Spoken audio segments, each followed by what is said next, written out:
जय जगन्नाथ दर्शक बंधु जय गुरुदेव। आज जानिबा कुंडली रे केउं केउं जोग रहिले प्रायतः एक स्टूडेंट डॉक्टर होता है। यह गोटे भाईंकर रिक्वेस्ट थिला कमेंट रे कि कुंडली रे कौन जोग रहिले जने डाक्तर होता है। यदि कुंडली देखा जाए षष्ठ घर रोगर घर होता है एवं द्वादश घर हॉस्पिटलाइजेशन घर होता है। जदि षष्ठ घर संबंध द्वादश घर सहित होता है एवं षष्ठ घर संबंध एवं द्वादश घर संबंध पंचम घर सहित एवं पंचम घर स्वामी सहित अथवा दशम घर सहित एवं दशम घर स्वामी सहित होगा दरकार। कहीं पंचम घर होची आमर हायर स्टडी आमे पढ़ा क्यों लाइन में पढ़ा प्राय तो रोग हॉस्पिटलाइजेशन पढ़ले तो एमबीबीएस करवा ना, तो पंचम घर होगा सहित नित्यान्त आवश्यक अथवा दशम घर सहित होगा निश्चिंत आवश्यक। कहीं दशम घर आमर कर्म कर्म आमर कौन रो रोग हॉस्पिटलाइजेशन ताले आम डॉक्टर होगा। यह जन्म कुंडली हो अथवा चंद्र कुंडली दुईटा गोटे कुंडली रे जेकोसी कुंडली हवा नित्यान्त आवश्यक एवं पंचम घर संबंध दशम घर रहा नित्यान्त आवश्यक। कहीं आमे जहाँ पढ़ा ता ही कर्म करवा। जन्म कुंडली हो अथवा चंद्र कुंडली हो दुईटा कुंडली रे जेकोसी गोटे कुंडली हवा नित्यान्त आवश्यक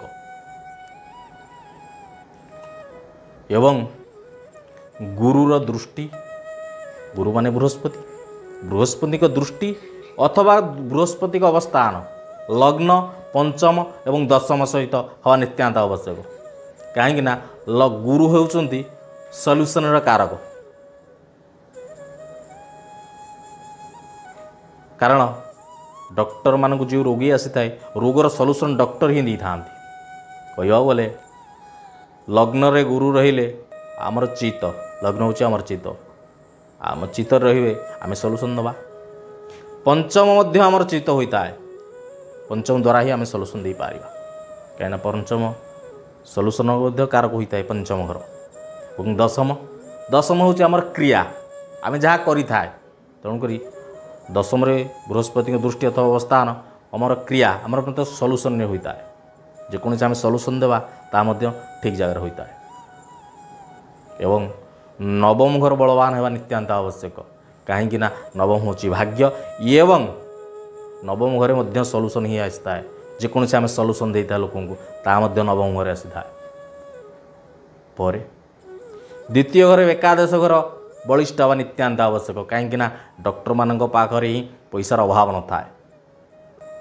द्वितीय एवं एकादश घर मध्य बलवान होगा नित्यान्त आवश्यक। कहीं यार धनर घर होता है धन एवं लाभ